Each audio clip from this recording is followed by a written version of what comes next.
Flames crackle in the early morning hours inside of an elegant mansion at 1140 Royal Street, known today as the LaLaurie Mansion in New Orleans. In 1834, neighbors in the French Quarter leap from their beds to the smell of smoke and the sound of panic. They rush to help, forming a bucket brigade in their nightclothes.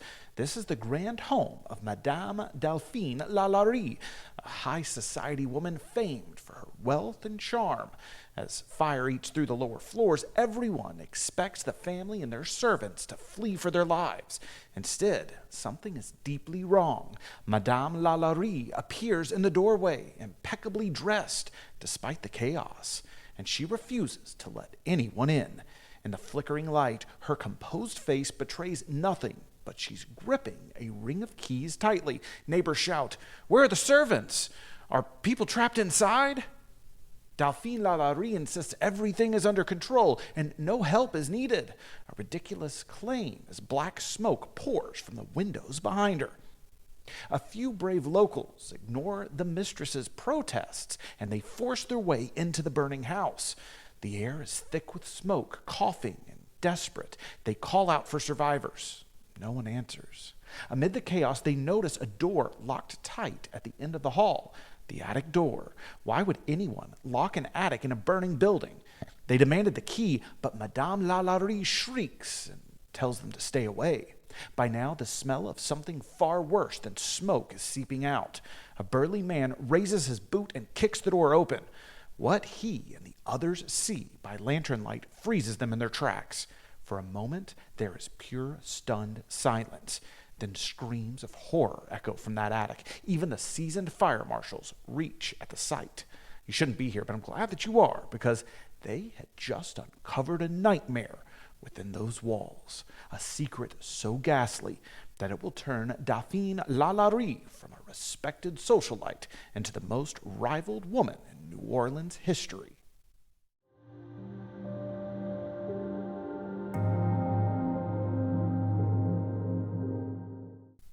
What did they find? Well, this is just a preview of the chilling true story that the LaLaurie Mansion, a tale of elegance and torture, of high society and horrific secrets. If this introduction gets you on edge, brace yourself. In the full deep dive video, we'll explore every gruesome detail of what lay hidden in that attic and how it came to be. But for now, let's just pull back from that horrific scene and let's see how we got here. The road to that attic is a story of wealth, power, fear, and a woman whose smile concealed the heart of pure cruelty. Now, if you're already hooked, trust me, we're just getting started. The full story is even more shocking than what you just heard. To understand how the LaLaurie Mansion earned its terrible reputation, we need to know how Madame Delphine LaLaurie was born. Born Marie Delphine McCartney in 1787, she grew up in luxury. Picture the world of Creole New Orleans, French and Spanish aristocratic families, sprawling plantations, lavish balls and parties. Delphine was born into one of the city's prominent families, the McCartneys, practically New Orleans royalty. She learned all of the refinements of a high society lady, hosting elegant soirees and wearing the finest Paris fashions, exchanging pleasantries with governors and mayors. By all accounts, young Delphine was beautiful, charming, and accustomed to getting her way. But this glittering world had a dark foundation. It was built on slavery. Behind every elegant dinner party was enslaved people toiling in the kitchen. Every silk gown was paid for by exploitation, and Delphine, like her peers, grew up owning people as property, and she grew up in a culture of fear among slave owners. Just a few years before her birth, an enslaved uprising in Haiti had overthrown that island's slave regime in a blaze of violence. Closer to home, one of Delphine's own uncles was killed by those he enslaved. These events weren't lost on the McCartney family. They likely whispered warnings to young Delphine. Keep your tight grip on your slaves or else.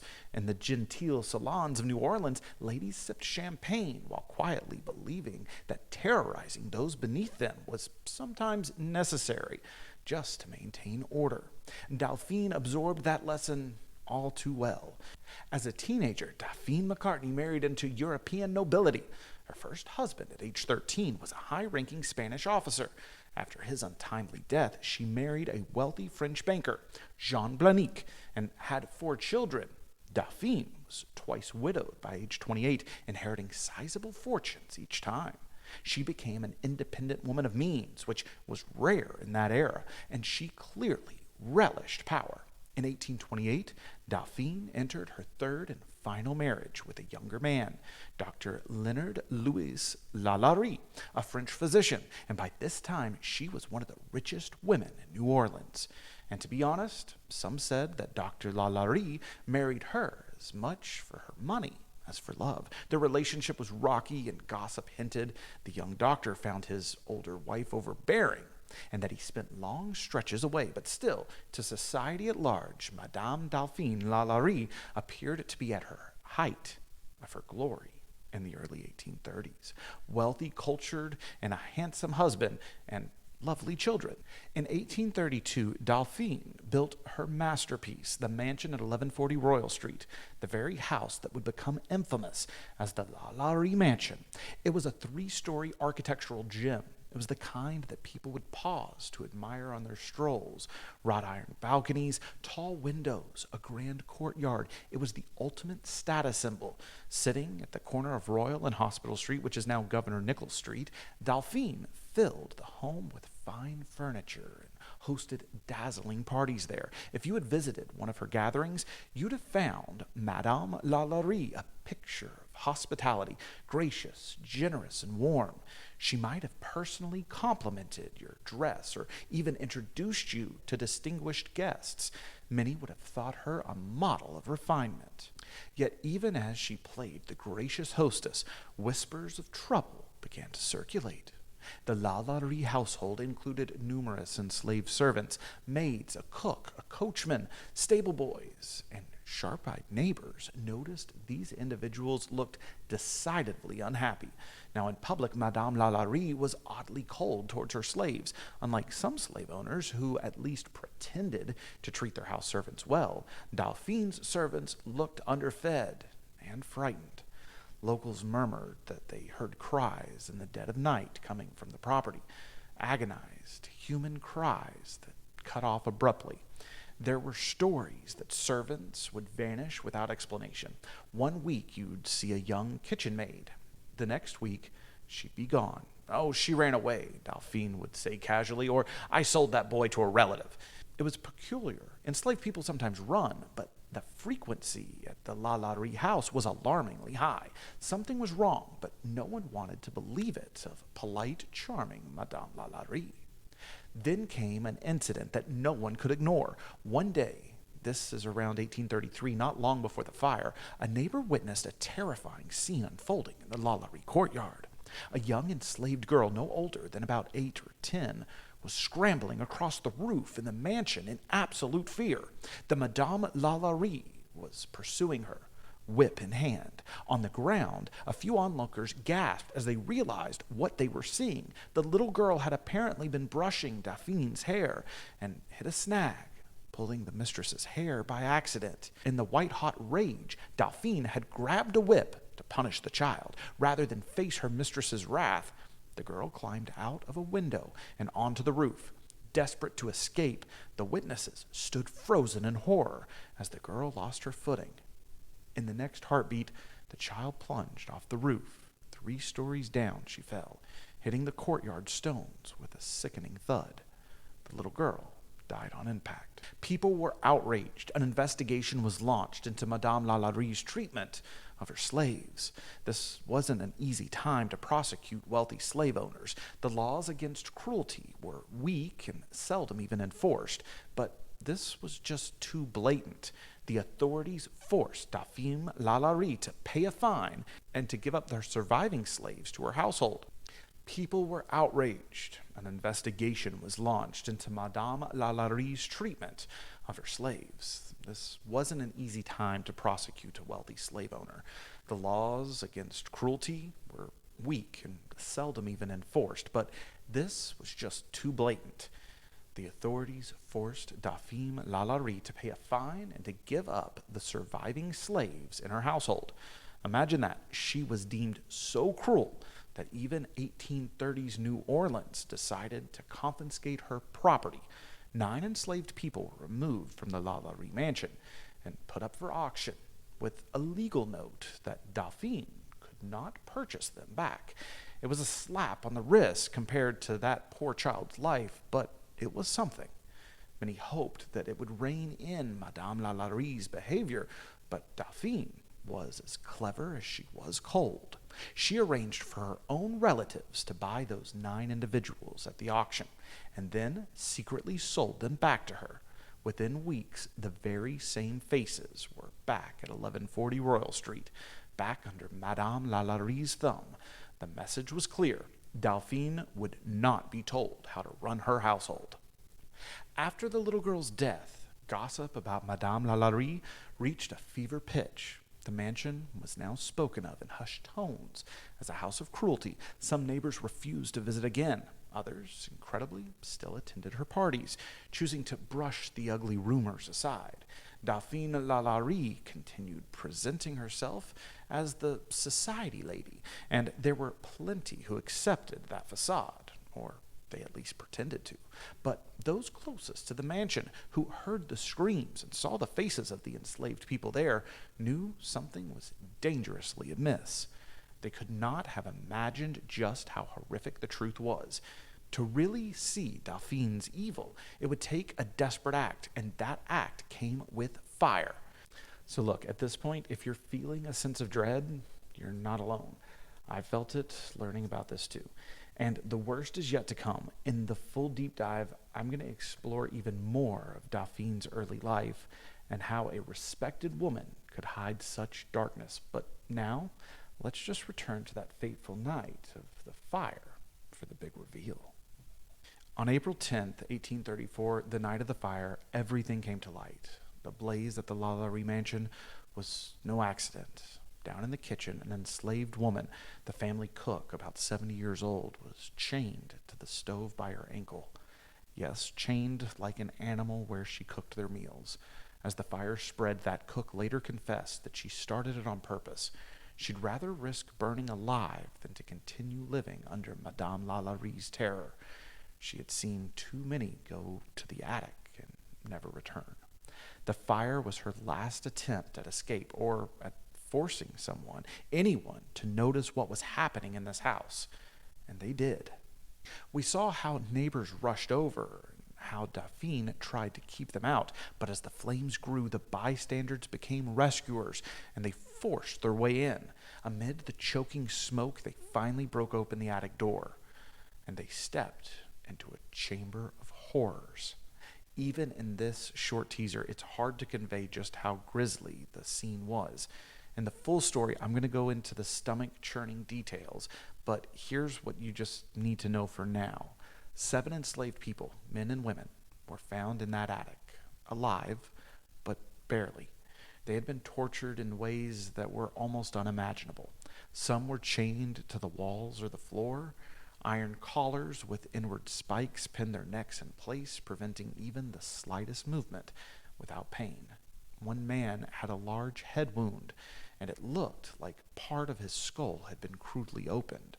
A woman was shackled with heavy chains, so emaciated that she could hardly lift her head, sporting festering cuts and bruises covering her body. In one corner, the rescuers found a woman whose limbs had been broken and reset at odd angles. She had been deliberately disfigured and could only crawl. The smell of blood, waste, and death hung thick in the air, and every rescuer who laid eyes on this nightmare was shaken to the core. Hardened firemen wept or vomited on the spot, and one man, upon freeing a victim, simply collapsed in shock at what had been done. This wasn't mere cruelty. It was calculated sadism.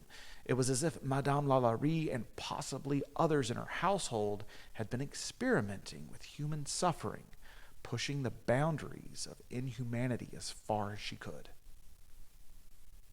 Word spread quickly into the street below. The rumors were true, and worse than anyone had feared.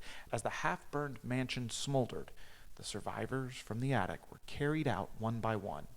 their eyes sunken and pleading, their bodies marred by years of abuse. A crowd had gathered, drawn by the smoke and commotion. And now those onlookers became an angry mob. Cries of "Matrus" and "murderer" rang out, a mix of French and English. It shook, turned to fury.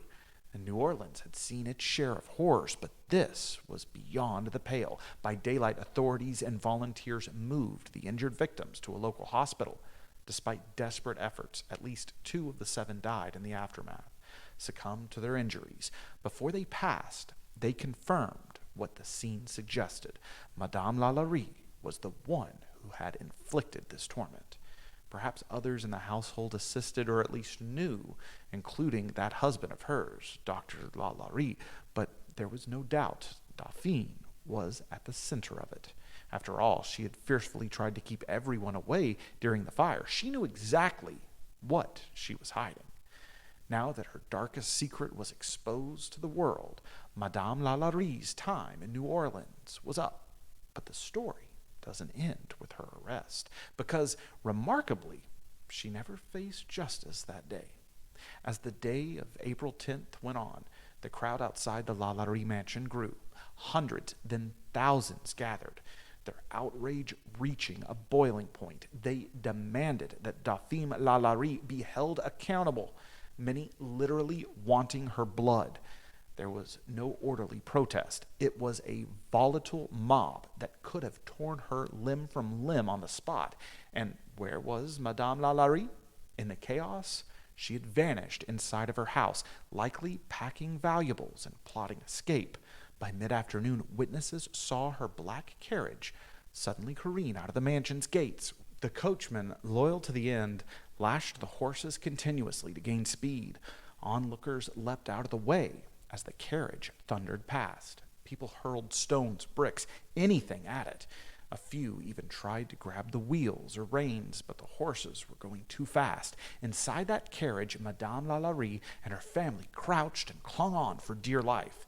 In a flash, the most hated woman in New Orleans was gone, fleeing the scene of her crimes while the outraged citizens roared behind her.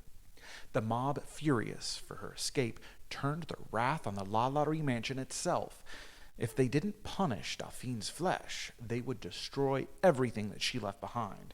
That evening, a swarm of people stormed back into the house. They smashed the fine mahogany furniture, shattered mirrors and windows, tore down draperies and chandeliers. Someone took an axe to the walls. Another set fire to a 4-post bed, and by the time their anger was spent, the gorgeous mansion was a wrecked shell. Bare walls and smoke-damaged rooms were all that remained of Delphine's once lavish home. The LaLaurie Mansion, symbol of high society elegance, had been physically cursed by the community, left as a charred, gutted reminder of the evil that had resided there. Now, when I had first heard this part, I'll admit I had felt a grim satisfaction imaging that destruction. The house itself paid a price, even if Madame LaLaurie slipped away. In the days that followed, further evidence of Delphine's crimes emerged. Amid the ruins of the courtyard, authorities found shallow graves, the bones of likely a dozen or more human beings, including a child's skeleton, believed to be that of the poor little girl who fell from the roof. It became chillingly clear that the attic captives weren't the only victims. Madame LaLaurie had been murdering people and disposing of their bodies on her property, all while maintaining her facade as a refined lady. News of the atrocity spread across the nation like wildfire. Newspapers from New Orleans to New York printed lurid accounts of the butcher of Royal Street and her human slaughterhouse. People could not stop talking about it. How could such savagery hide behind such gentility?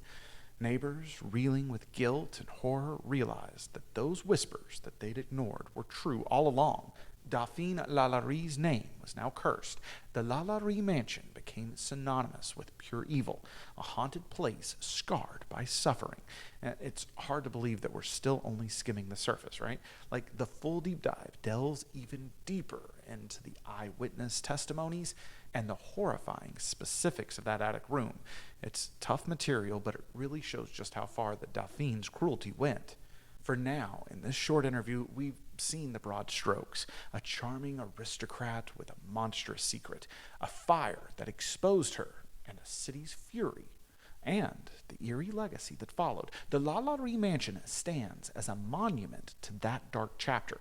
You can still gaze up at the balconies and imagine elegant ladies and gentlemen laughing at a party, while right above them in a locked attic, fellow human beings languished in chains. It sends a chill down your spine, doesn't it? If this story has grappled you, if you felt your heart pound at the image of that little girl on the roof, or if your stomach churned hearing about the attic, then get ready, because there is so much more to uncover. This has just been a taste of the full saga of the Madame LaLaurie and her mansion of misery. In the full-length deep dive, we're going to peel back every layer of this case, Delphine's early influences, more on the tortured souls found in her home, the aftermath in New Orleans, and how the truth got tangled with myth over time. We'll talk about the uncomfortable questions that this story raises about cruelty, complicity, and the human capacity for evil. It's a difficult journey, but it's important and a fascinating one. Even after all of my research, I still find myself haunted by the LaLaurie Mansion story. It's not just a ghost tale. It's a mirror reflecting human nature's darkest side, and it challenges us to learn from it. How did a respected woman become a monster? And would people today recognize the warning signs before it's too late? These are questions worth exploring in depth, so I invite you to join me for the full deep dive video, where we won't shy away from the gory details and the hard truths. And if this teaser made you crave more insight and perhaps gave you a few goosebumps, the upcoming 90-minute exploration will satisfy your curiosity and then some. So stay tuned. The full story of the LaLaurie Mansion's horrors is coming soon, and trust me, you won't want to miss it. Thank you for watching this preview, and remember, sometimes the most unassuming places hide in the most unfathomable secrets. The LaLaurie Mansion is proof that real history can be more terrifying than any ghost story. And if you think that this was chilling, just wait for the full story. And remember, this is a place that you can actually visit. It still stands today, and I'd be remiss in telling you this, since I'm a travel advisor, history nerd, and mystery chaser, and I'm here to take you to the places that you didn't even know existed. See you in the deep dive.